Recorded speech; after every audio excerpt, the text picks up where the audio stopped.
When to use crisis survival skills. We're going to be reviewing the handout of the DBT Skills Handouts and Worksheets by Marshall Linehan, 2nd edition. This is page 326, and it's Distress Tolerance Handout number 3, When to Use Crisis Survival Skills. So part of learning to use these skills is trying to identify what is a crisis, or what does it mean to be in a crisis, or what is a crisis for you. Sometimes people have a hard time with the word crisis because it's, am I in crisis, am I not, am I not?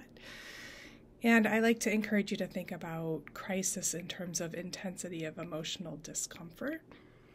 So a crisis, according to the book, is a situation that is extremely stressful. It's generally short-term, and there's a lot of intensity, pressure, or urgency to solve, fix, or do something about the situation right now in this moment. So arousal is extreme, intensity is high. Generally, the intensity of the feeling cannot be helped quickly. Like there's no immediate short-term solution. It's just sort of like the volcano rising. And in general, people have an urgency to take action, to do something, to fix, to problem solve, feeling maybe responsible, or needing to calm down, make something go away, or decrease the intensity of arousal. So a lot of times there's an urgency that comes with this. And often when people act on the emotion itself, it can generally lead to a behavior that makes the situation actually worse and not better, such as an urgency arises, so picking a fight with another person or enhancing an argument, and then having to deal with the aftermath of that in addition to the original stress of the situation as it is. So typically, the emotional intensity, or the emotion mind, as we say in DBT, threatens to overwhelm you. So emotions actually interfere or get in your way with your ability to be skillful, to solve problems, to access your thinking brain, and to do some basic, engage in some how will we address, solve, fix, or generate solutions for the problem. And there may not be an immediate solution, which is part of the intensity of the issue, that people feel under threat. So generally people are overwhelmed, but you still have to do something, like there's a demand on your time, or there's an obligation or responsibility, and basically arousal is extreme. You cannot do something right now to fix or solve the problem. So sometimes people identify this intensity as a squeezing or restricting sensation. Some of the symptoms of panic or panic attacks include racing heart, shortness of breath,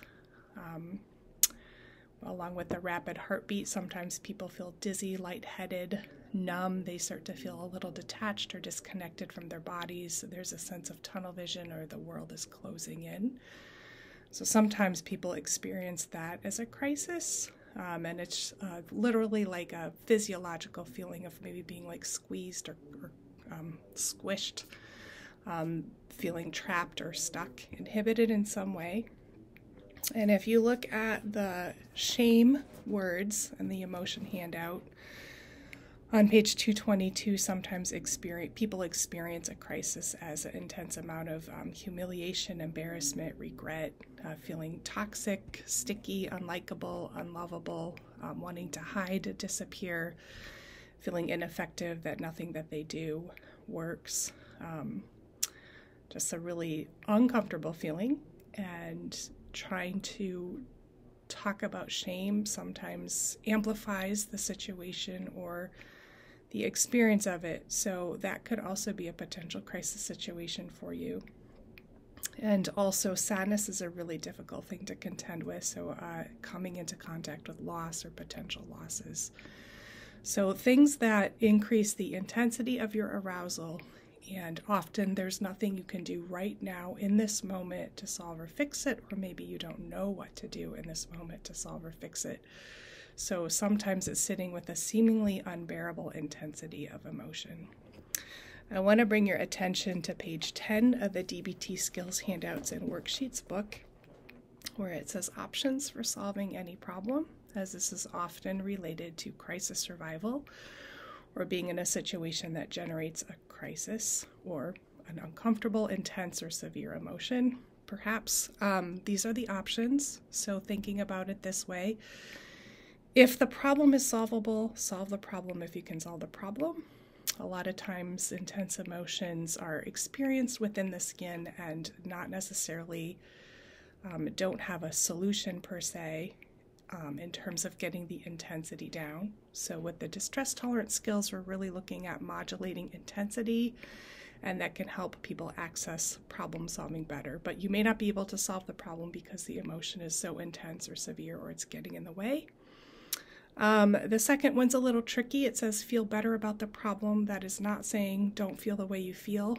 That's kind of looking at your relationship and your thoughts about how you're thinking about the problem or the situation, and kind of looking at ways to regulate your arousal. And those skills are a little complicated and sometimes a little tricky, but it's just kind of thinking about your options of how you can moderate the intensity of your distress or solve or approach problems when emotions are high. So tolerating the problem, the book says accept or tolerate. I think it's kind of more of an invitation to bear with. Everybody, anybody has painful life situations. So bearing the situation with kindness to yourself is part of being present with your emotions and allowing for the experience, which is really, really hard for people to do. Even people that have been skillful in doing this for years and years and years. And then there's also the option of staying miserable or making the situation worse. So it's always good to know your options. Sometimes people insist on staying miserable or insist on making the situation worse. So just kind of thinking about and sometimes a little antagonistic, a bit willful, a kind of, case of I don't really care, I give up apathy. And just thinking about the distress tolerance skills are to, if there's one thing you could do in this situation to make the situation a tiny bit better or a little bit less miserable, why would you not be willing to do it? So that's the introduction for the distress tolerance skills. We'll be going through some of the rest of the book, but those worksheets are a place to get started and to think about what it means for you to be in crisis. What is your experience of a crisis, and how do you know you're in a situation where you need to stay skillful, not make the situation worse, and regulate your emotions?